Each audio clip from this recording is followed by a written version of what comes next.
Specifically at UT, our tuition has increased 86% since we went to a deregulated system. And so, increased funding like this is absolutely necessary to maintaining the great diversity of our university that makes it so special. So, I myself am fortunate enough to receive an institutional scholarship covering tuition and fees. However, without my Pell Grant, I would not be able to afford Austin. In my opinion, an increase in educational financial aid is the greatest investment in our economy. It will provide us with the support to stay in school and graduate. On a more personal note, I have a lot of friends who would dearly admire the opportunity to have an education, who are there at Huston Tillotson. And this is moving to many of them when they found out that this had been passed. Many of them cried because they had the opportunity to stay and that they'd be able to stop working as much as they work and really focus on their studies. So I can't say much, but thank you. Thank you. Like most college students, I depend on financial aid and student loans to fund my education. At the end of this year, I will graduate with over $20,000 in debt. Thankfully, I can say it was worth every penny. However, upon graduation, too many college students are wondering if the price of their education was really worth it.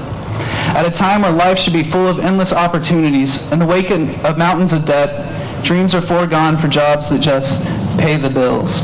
But today, thanks to the tireless efforts to pass a college loan bill by leaders like Congressman Lloyd, Doggett, more students will be able to afford college and graduate with the confidence that they got their money's worth.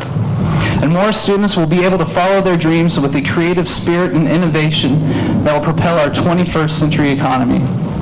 The small business that a college graduate used to dream of owning is now closer to reality.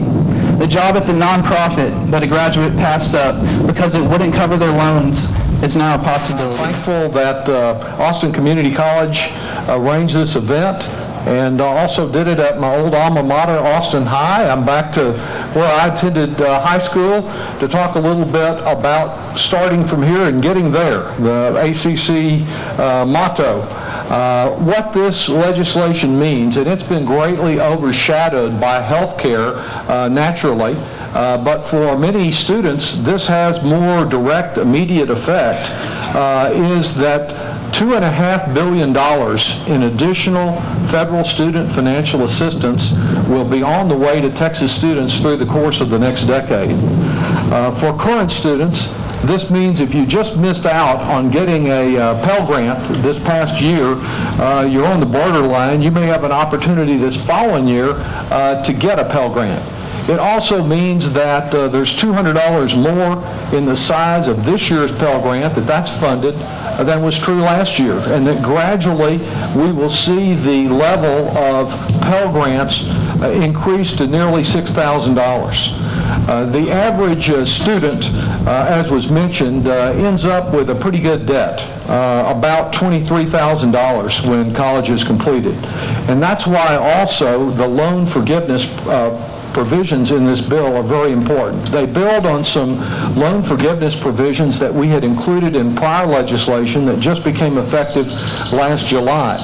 But particularly if you have a student who wants to go into the military, wants to serve the community as a teacher, as a nurse, as a law enforcement officer, as a firefighter, that student may well have opportunities, choices limited by the size of the student debt.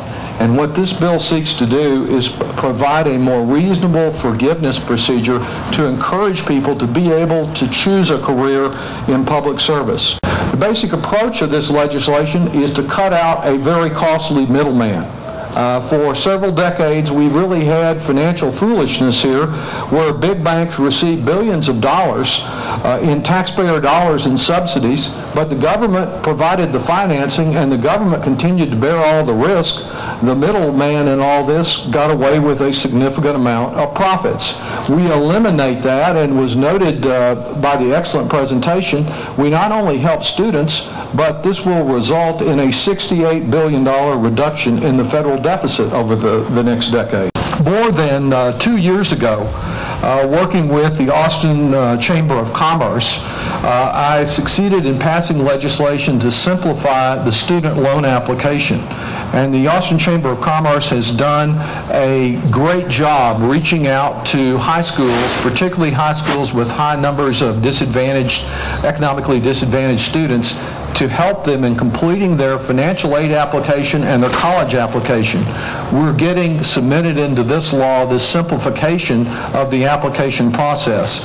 And more importantly, last year I worked and accepted President Obama's invitation to improve the Economic Recovery Act by adding a provision that provides $13 billion in tax cuts directed at higher education, specifically a $2,500 tax credit for the cost of tuition and textbooks, which is more than it costs to attend Austin Community College. This is a proposal that will extend through the end of this year, and I'm pleased that President Obama has proposed to extend it beyond that. So my next job, now that we have this bill passed, is to go back and work with my colleagues on the Ways and Means Committee.